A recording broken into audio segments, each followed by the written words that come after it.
작년 한국에서요, 의료계가 정부의 의대 정원의 확대 정책에 반발하여서 파업을 한 적이 있습니다. 의사들의 파업으로 인해서 응급실과 또 의료 시스템이 거의 마비된 지경에 이르렀던 적이 있었죠. 암이나 심장 질환자 같이 또 긴급하게 수술과 진료를 받아야 하는 자들이 제때 의료 서비스를 받지 못하여서 굉장히 큰 어려움, 큰 피해를 입은 경우가 발생했다라는 것을 우리가 뉴스를 통하여서 종종 들었던 것 같아요. 의료 현장에 의사를 대처할 수 있는 전문 인력이 부족하여서 온 나라가 혼란에 빠지게 된 것이죠. 여러분 혹시 이런 표현을 들어본 적 있으신가요? 대체 인력의 부재. 대체 인력의 부재. 이것은 이 조직이나 사회에서 어떤 역할을 수행하는 사람을 대신할 수 있는 존재가 인력이 존재하지 않거나 부족한 상태를 나타내는 말이죠. 대체 인력이 부족하다.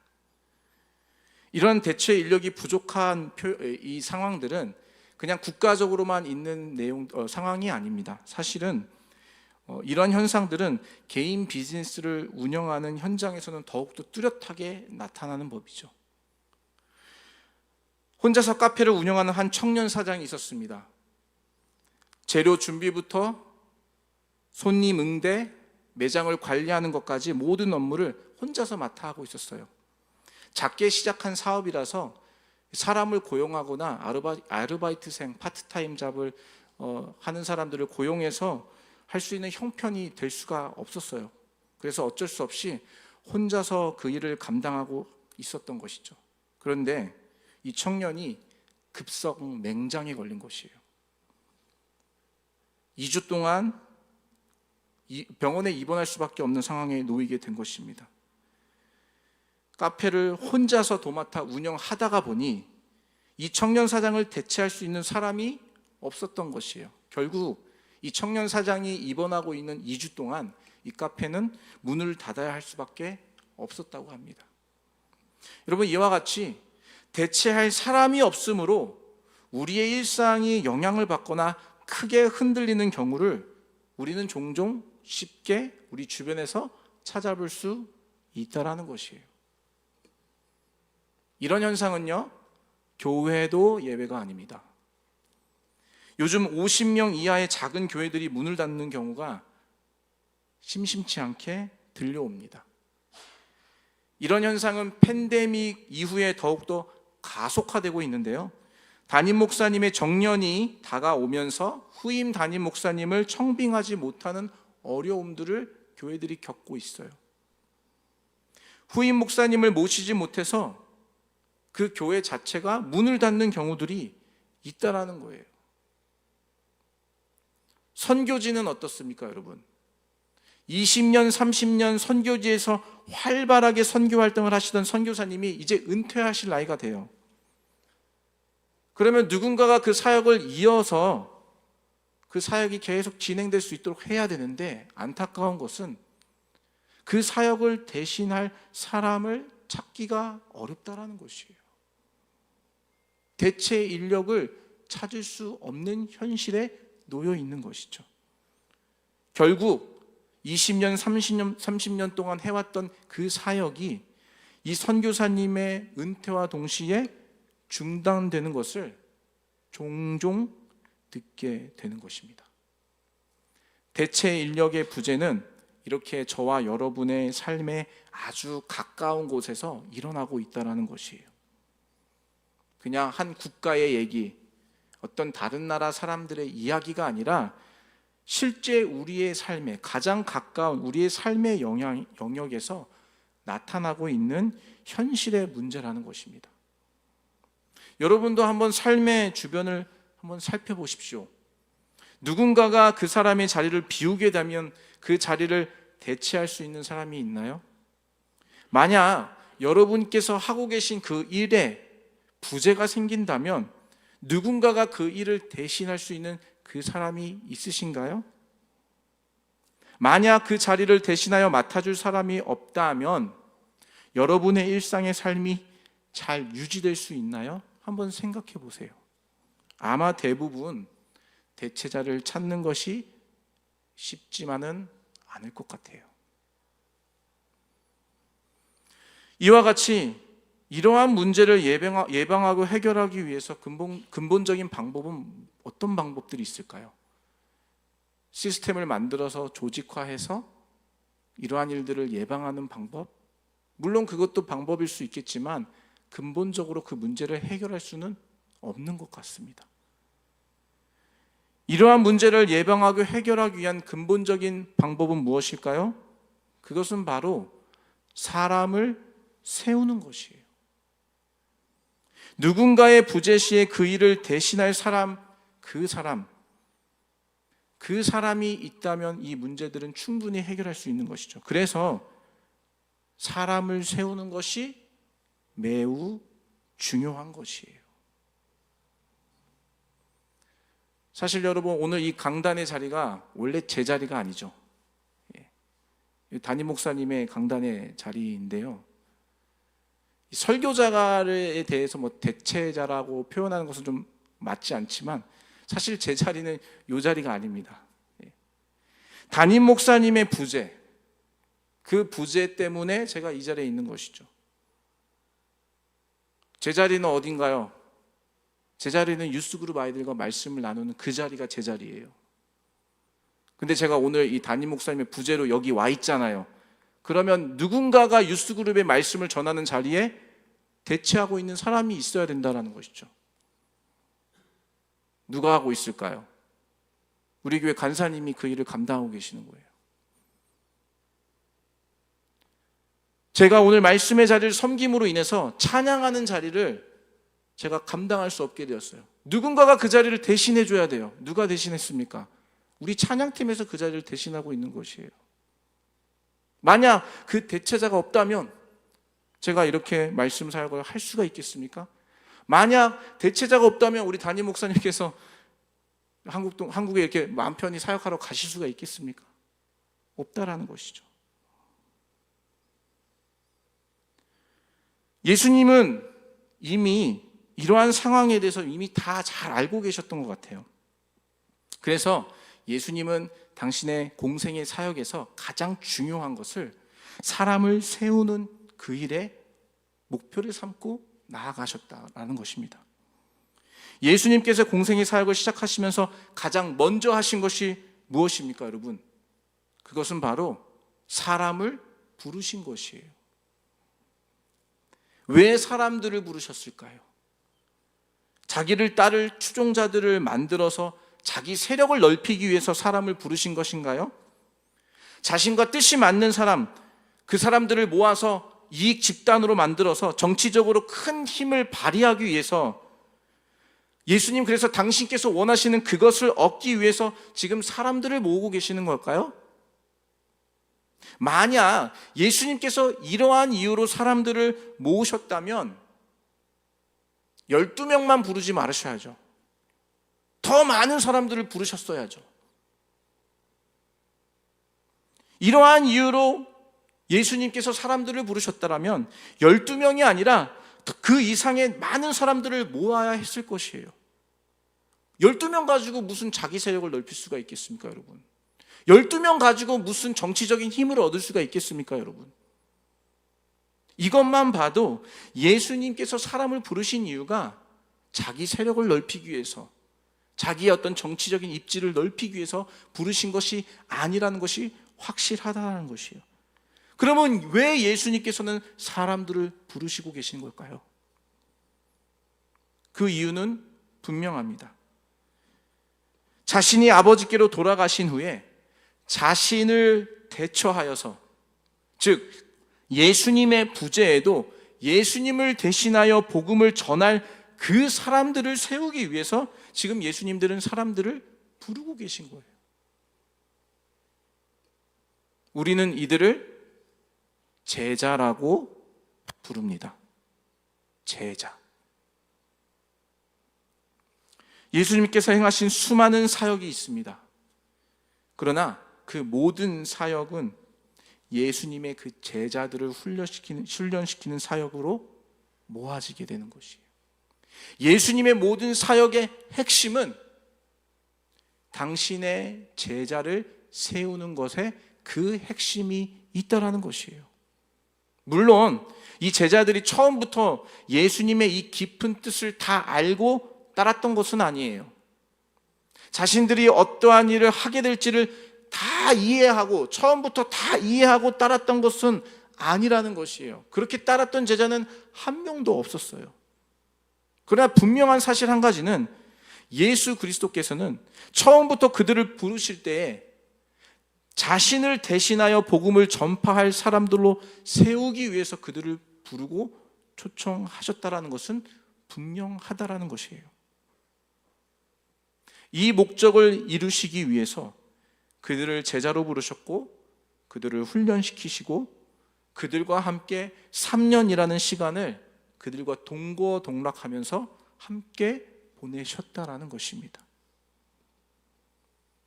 저와 여러분, 오늘 이 말씀을 통해 우리가 주목해 볼 것은, 그럼 예수님은 어떠한 방법으로 제자들을 훈련시키셨냐라는 거예요. 예수님은 어떠한 방법으로 제자들을 양육하시고 제자들을 훈련하셨는가? 우리가 좀 그걸 주목해 보기를 원해요. 예수님의 제자 훈련은 무엇일까요? 우리가 흔히 제자 훈련이라고 하면 떠오르는 그림들이 있습니다. 제자 훈련합시다 라고 하면요, 일단 목사님이 계셔야 되고요, 이렇게 테이블이 하나 있고 거기에 한 대여섯 명의 사람들이 모여서 뺑 둘러 앉아서 성경책이나 어떤 교과서를 펴놓고 성경 말씀을 배우는 성경 공부의 그림이 대부분의 사람들이 그려지실 거예요. 제자 훈련합시다 하면은 성경 공부하자는 말이구나, 이렇게 생각하게 된다라는 것이죠. 아마 많은 분들이 이런 생각을 갖고 계실 거예요. 제자 훈련합시다, 성경 공부하자는 말이구나. 그런데 여러분, 예수님의 제자 훈련은 우리가 상상하는, 우리가 생각하는 그 성경 공부와는 거리가 좀 있습니다. 일단요, 예수님의 제자 훈련에는요, 교과서가 없어요. 교과서가 없습니다. 텍스트북이 없어요. 복음서 말씀을 한번 보세요, 여러분. 예수님이 책을 들고 다니시면서 말씀을 가르치시고 제자들로 하여금 성경 읽으라고 말씀하시고 그렇게 얘기하시는 거 본 적 있으신가요? 저는 없더라고요. 찾아봤는데 없어요. 예수님의 제자 훈련은 일단 텍스트북, 교과서가 없습니다. 우리 생각에는 구약 성경, 당시에 성경이라고 하면 구약 성경인데 구약 성경을 제자 훈련 교과서로 사용하셨을 것이라고 생각하지만 사실 예수님께서는 그렇게 하지 않으셨어요. 교과서를 펴놓고 앉아서 믿음에 대해서 논리적으로 이성적이고 합리적인 말로 그것을 설명하고 계시지 않으셨단 말이에요. 사랑이 무엇인지, 사랑은 이런 거야, 개념을 설명해 주시거나 우리를 이해시키려고 하지 않으셨다라는 것입니다. 성부 하나님, 성자 예수님, 성령 하나님이 무엇인가? 성삼위일체, 삼위일체 하나님은 이런 것이다. 주님은 앉아서 제자들과 함께 이것은 성부 하나님이야, 이것은 성자 예수님이야, 이것은 성령 하나님이야, 논리적으로 그걸 설명하고 가르쳐 주신 적이 없으세요. 예수님의 제자 훈련은 개념을 정리하여 이해시키는 공부가 아니었습니다. 책상에 앉아서 선생님이 정리하여 주는 내용을 받아 적으면서 공부하는 것, 그것이 제자 훈련의 모습이 아니었다라는 것이에요. 그렇다고 여러분, 제가 지금 드리는 말씀이 성경 공부는 의미가 없다, 이런 말씀을 드리는 게 아닙니다. 여러분 잘 이해하고 들으시면 좋겠어요. 중요해요. 성경 공부도 중요합니다. 우리가 지금 살펴보고자 하는 것은 예수님은 어떤 방법으로 사람을 세우셨는가, 그걸 보기 위해서 지금 이 말씀을 드리는 거예요. 예수님의 제자 훈련은요, 항상 현장 학습이었어요. 현장 학습.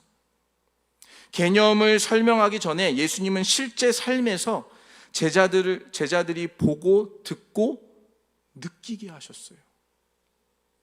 수많은 병자들을 고치는 현장으로 제자들을 직접 데리고 다니시면서 고통 가운데 신음하고 부르짖고 연약한 자들을 어떻게 돌봐야 하는지를 몸소 그들에게 자신이 직접 보여주셨다는 거예요.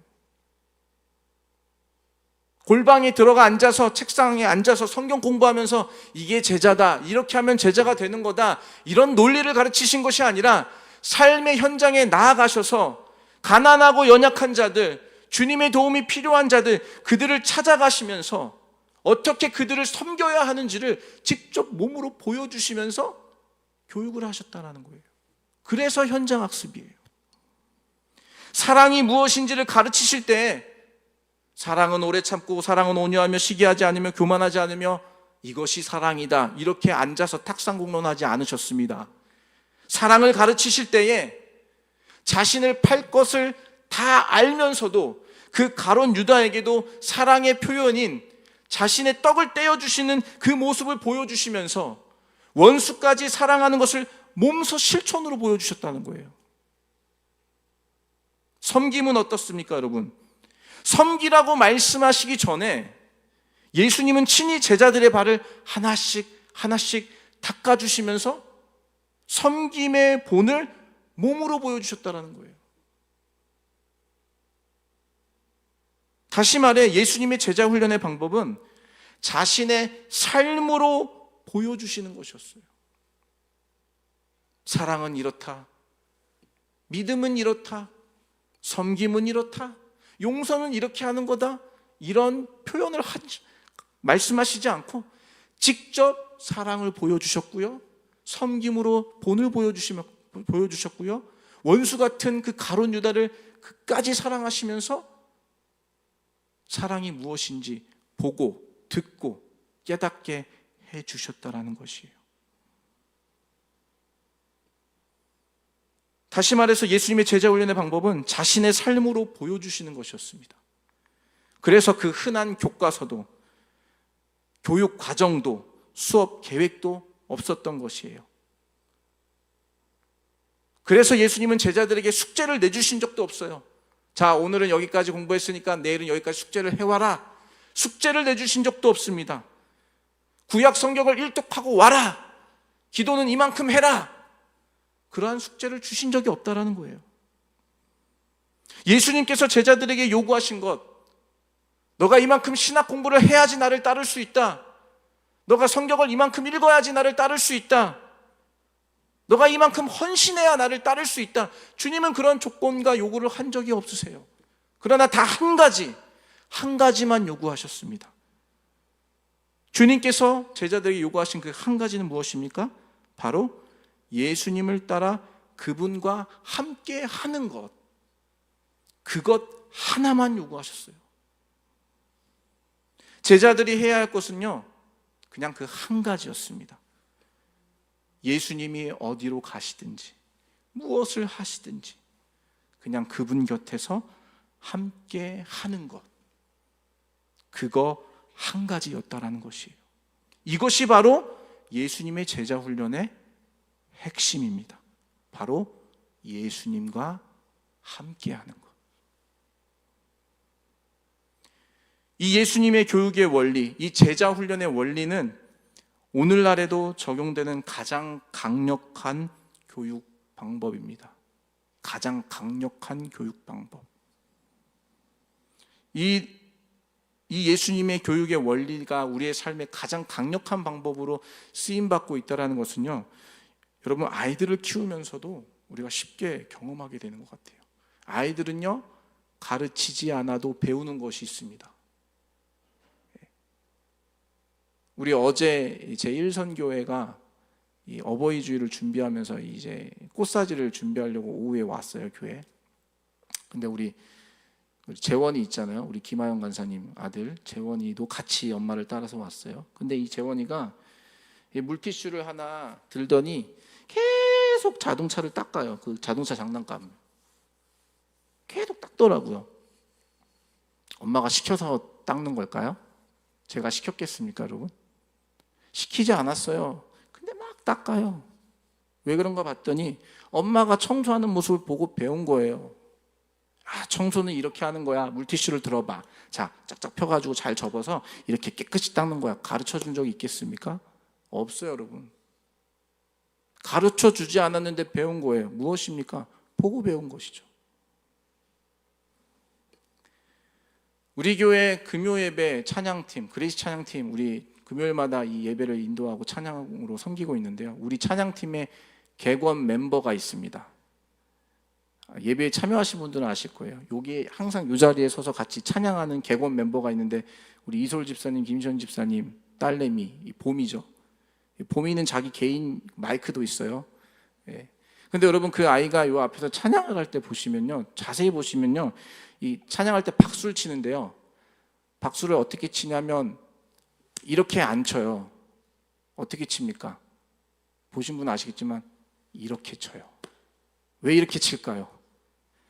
박수를 이렇게 마이크를 짚고 있는 손으로 박수를 치면, 박수를 칠 때마다 소리가 쿵쿵쿵 이게 들어가기 때문에, 찬양하신 분들은 이제 이게 기본이죠. 박수를 이렇게 칩니다. 그러면 이제 소리가 이제 쿵쿵 소리가 안 들어가기 때문에 이렇게 친단 말이에요. 아빠가 봄이한테 야, 너 찬양할 때 박수 이렇게 치는 거야 가르쳐 줬겠습니까, 여러분? 안 가르쳐 줬어요. 그냥 자기가 보고 배운 거예요. 가르치지 않아도 아이들은 배운다는 것이죠. 무엇입니까? 아이들은 함께 시간을 보내는 사람의 모습과 행동을 따라하고 닮게 되어 있다는 것이에요. 아이들 뿐이겠습니까, 여러분? 어른들도 마찬가지입니다. 그 사람을 알려면 그의 부모를 알면 보면 된다라는 말이 있지 않습니까? 그 사람을 알기 위해서는 그의 부모 보면 된다. 왜요? 그의 부모와 함께 지내는 시간이 많았기 때문에 그의 부모의 모습을 그대로 닮아간다라는 얘기 아니겠습니까, 여러분? 오랜 부부도 마찬가지예요. 오랜 부부는 그 말투와 행동이 닮아 있는 것을 보게 됩니다.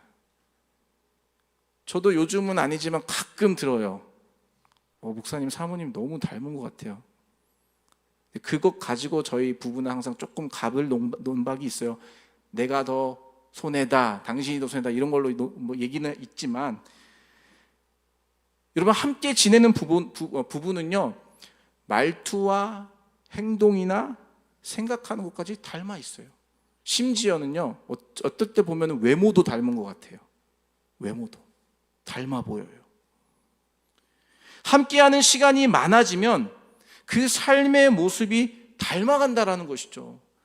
내가 한번 닮아봐야지, 노력해봐야지 해서 닮아지는 게 아니라요, 그냥 함께하는 시간이 많아지면 많아질수록 나는 알고 보니까 나도 모르게 닮아 있는 거예요. 예수님은 이 간단하고 강력한 교육의 원리를 누구보다도 잘 알고 계셨습니다. 그래서 제자들에게 특별한 다른 교육의 방법을 사용하지 않으셨어요. 그냥 단지 예수님 당신과 항상 함께 있도록 하신 것이에요. 많은 분들이 이 말씀을 들으면 좋긴 한데 예수님과 항상 함께 있다고 부담스러워, 이렇게 느끼실 수도 있을 것 같아요. 어떻게 예수님과 항상 함께 있어, 너무 부담스러운 일 아니야? 이렇게 생각이 들기도 해요. 그런데 여러분, 이것은 특권입니다. 특권. 제자들만 누릴 수 있는 특권이 바로 예수님과 함께하는 것이었어요. 제자들의 특권은 예수님의 삶을 가장 가까운 데서 지켜보는 것이었습니다. 그것이 특권이었어요. 예수님과 함께하는 것이 부담이 아니고 고통이 아니라 예수님과 함께하는 것이 특권이었단 말입니다. 세계적 경제 자산가 워렌 버핏을 잘 알고 계실 것입니다. 이 워렌 버핏과 점심 식사를 함께 할 수 있는 것을 자선 경매를 통해서 2000년부터 2022년까지 매년 진행되었다 그래요. 점심 식사를 하면서 그와 함께 대화 나누는 그 시간, 그것을 사는 거예요, 경매를 통해서. 근데 수많은 사람들이 그 경매에 참여한다고 합니다. 2022년 마지막 그 경매 때에 여러분, 얼마로 그 워렌 버핏과 함께하는 그 시간에 대한 입찰가가 얼마인 줄 아십니까, 여러분? 무려 19 밀리언이었어요. 1900만 불. 하루를 온종일 보내는 것이라기보단 점심 식사 함께 하는데 19 밀리언, 1900만 불. 하나로 따지면 약 190억 원 이상의 돈. 이것을 위해 수많은 사람들이 참여한다라는 거예요. 경매를 위해, 경매하기 위해서. 그 시간을 좀 어떻게 좀 갖기 위해서. 무엇입니까? 사람들은 워렌 버핏과 점심 식사 한 끼 먹으면서 그의 조언 듣는 것을 그만큼 가치를 두고 있다라는 것이에요. 그런데 여러분, 모든 인류의 소망이 되시고 참 하나님 되시는 그 예수님과 동행할 수 있는 그것이 그 워렌 버핏과 함께하는 그 시간과 비교할 수가 있겠습니까, 여러분? 그 워렌 버핏과 함께하는 그 시간에는 그만큼 가치를 두면서 예수님과 함께하는 그 시간에는 부담스러워. 여러분, 이럴 수가 있겠습니까, 여러분? 예수님이 누군지 모르면 그럴 수 있겠죠. 예수님과 함께하는 것은요, 모든 사람들에게 다 허용된 것은 아니었어요. 수많은 대중들에게는 그게 허락되지 않았습니다. 예수님은 많은 무리들이 자신을 따르는 것을 원치 않으셨어요. 그래서 오히려 많은 무리가 예수님을 따르기 시작하자 예수님은 그들을 피하여 한적한 곳으로 항상 피하셨습니다. 그러나 그렇게 무리들을 피하여 한적한 곳으로 가셨을 그때에도 예수님께서는 자신의 제자들은 당신과 함께 하도록 허락해 주셨어요. 오히려 의도적으로 제자들을 항상 자신의 곁에 두고 계셨다라는 것이에요. 기도할 때도 제자들을 데리고 가셨습니다. 모든 기적과 이적을 행하실 때 항상 예수님 곁에는 그 12명의 제자들이 있었다라는 것이에요. 예수님의 삶을 가까이서 보는 것만으로도 제자들에게는 가장 훌륭한 제자 훈련, 제자 교육이었던 것이죠. 그래서 다른 교과서나 교육 과정이나 신학교를 가거나 그런 게 필요하지 않았어요. 그냥 단 한 가지, 예수님 곁에 붙어 있으면서 주님과 함께 하기만 하면 되는 것이었어요. 이게 바로 제자 훈련의, 예수님의 제자 훈련의 핵심이고 원리라는 것입니다. 지난주 우리는 말씀을 통해서 이 한 가지를 받았습니다. 그것은 무엇인가? 예수님께서 저와 여러분을 초대하신다, 부르신다. 그 한 가지를 받은 것이에요. 예수님께서 저와 여러분을 당신의 삶으로 초대하고 계시는 거예요. 김 목사, 나와 함께 하자. 나와 좀 함께 하고 싶어. 내가 너와 함께 하고 싶어. 주님이 그 초대를 하고 계시는 것이죠. 그래서 오늘 본문의 요한복음 15장 4절에 주님이 이렇게 말씀하고 계십니다. 우리 15장 4절 같이 한번 읽어볼까요? 같이 읽겠습니다. 시작. 내 안에 거하라. 나도 너희 안에 거하리라. 가지가 포도나무에 붙어있지 아니하면 스스로 열매를 맺을 수 없음 같이 너희도 내 안에 있지 아니하면 그러하리라. 아멘. 내 안에 거하라. 나도 너희 안에 거하리라. 예수님이 우리에게 요구하시는 것, 우리를 초청하며 요구하시고 계신데 그 초청하며 요구하시는 것이 복잡한 것이 아닙니다, 여러분. 예수님의 제자가 되는 길은 사실 복잡한 것이 아니에요. 엄청난 성경 지식을 겸비해야 되는 것이 아닙니다. 신학교를 졸업하고 학위를 받아야 되는 것도 아닙니다. 처음부터 대단한 헌신과 결단을 요구하는 것도 사실 아닙니다. 그냥 예수님의 그 부르심에는 단 한 가지만 요구하고 계세요. 무엇입니까? 나와 함께하자. 나와 함께하자. 나와 좀 시간을 같이 보내자. 주님은 그 한 가지를 우리에게 요구하고 계시는 거예요. 제자가 된다라는 것을 부담을 느끼시는 분도 있을 거라고 생각합니다. 근데 여러분, 주님이 여러분에게 부담을 주기 위해서 제자로 삼으시려고 하는 것이 아닙니다. 부담이 아닙니다. 특권이에요. 복입니다. 예수님이 여러분에게 무거운 짐을 지어주면서 신학교를 가서 이 모든 과정을 마치고 이만큼 헌신하고 이만큼 순종해야 된다. 이것을 하지 못하면 너는 나를 따를 수 없다. 주님은 이렇게 말씀하신 적이 없으세요. 주님은 그냥 한마디 하셨어요. 나를 따르라. 내가 너로 사람 낚는 어부가 되게 하리라. 주님이 우리에게 요구하시는, 우리를 제자로 부르시면서 주님이 요구하시는 그 한 가지는 무엇입니까? 나와 함께 하자. 나와 함께 시간을 보내자. 주님은 그 한 가지를 요구하고 계시는 것입니다. 그러니 여러분, 제자가 되는 것에 대한 부담 느끼지 마십시오. 부담을 느껴서는 안 되는 거예요. 이것만큼 쉬운 게 없습니다. 그냥 주님과 함께 있기만 하면 되어지는 것이에요. 내가 제자가 되려고 의지적으로 노력해야지, 내가 제자가 되려고 내 모든 것을 포기해야지, 우리는 그런 생각을 하고 있겠지만 사실 예수님은 그렇게 부르지 않으셨어요. 그냥 내 옆에 있어. 그러면 되는 거야. 주님을 졸졸 쫓아다니다 보니까 어느 순간 제자가 되어 있는 우리를 발견하게 되는 것이죠.